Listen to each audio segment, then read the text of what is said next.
Thank you for being here with me. Can you just introduce yourself and what it is you do? Sure, my name's Tom Brodbeck, and I'm a columnist with the Winnipeg Free Press, and I've been a journalist for 30 years in Winnipeg. So you're writing a book. Tell me a little bit about your book.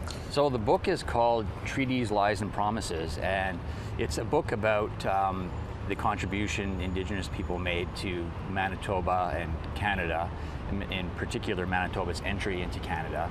But it's also a book about how Indigenous people have been marginalized and excluded and dehumanized in many cases, and it gets into the stories that surround colonial governments and colonial settlers. And I don't think you can understand where we're at today for many complex issues without understanding those stories and knowing those stories. You don't have to be an expert on the Red River Resistance or the numbered treaties, but I think if you want to really understand where we're at as a province and a country, you really need to have a sense of what those stories were all about. The underlying issue here people want to know is why you to write this, considering your background and some of the columns you've wrote about my people in the past. I wrote an apology column in the Free Press a couple of weeks ago after I was called out on social media about some of the columns I wrote 10 years ago when I worked at the Winnipeg Sun. I'm ashamed of those columns that I wrote. When I read them today, I'm embarrassed by them. I've changed my views after educating myself and learning more and talking to Indigenous people. I mean, many people called you a racist. Would you consider yourself?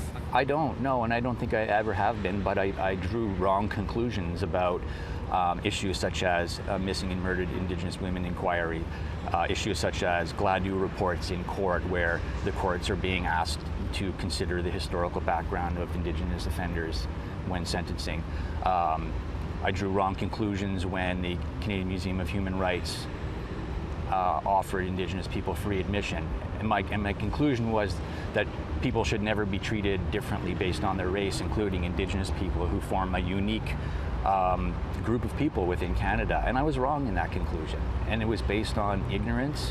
What's that pivotal point? I mean, you can't just go from calling out Indigenous people time and time and time again, and then just suddenly, hey, I'm your ally now. I accept that criticism. It's completely valid. I don't think there was any one pivotal moment. There's been a journey that I've been on for the last 5 to 10 years that has slowly transformed my thoughts and my beliefs. Do you ever think about your words and how they could have spewed hate in other people who already had it? Example, we're in this city where they call it ground zero for missing and murdered Indigenous women. I mean, I could think of Sean Lamb, the recent Skibitsky. They could have been using your words to fuel themselves. Do you ever think about that? I do now. I didn't at the time, but I recognize now that those words and those columns fueled racist sentiment and gave people a license to think that way and to behave that way. That's part of the harm that I caused. Any of the Indigenous community, have anybody kind of helped you along the way with this book? Kind of endorsing you and encouraging you? Yeah, I mean, Kevin Chief wrote the foreword for my book, and we've been friends for a long time and developed a relationship, and I've learned a ton from him, and we talk all the time, and he enlightens me on many things. I've been speaking with the MMF, the Manitoba Métis Federation. They're reading an advanced copy of the book, and I've talked to them a lot about these issues as well. Have you reached out to, I could think of a few, Terry Nelson, who at the time when he worked at the Winnipeg Sun, as well as Chief Derek Nepenak, who were asking for a boycott of this this media place that you worked at because of your words? Yeah. I haven't, but I would like to. I would like to keep reaching out. Yeah.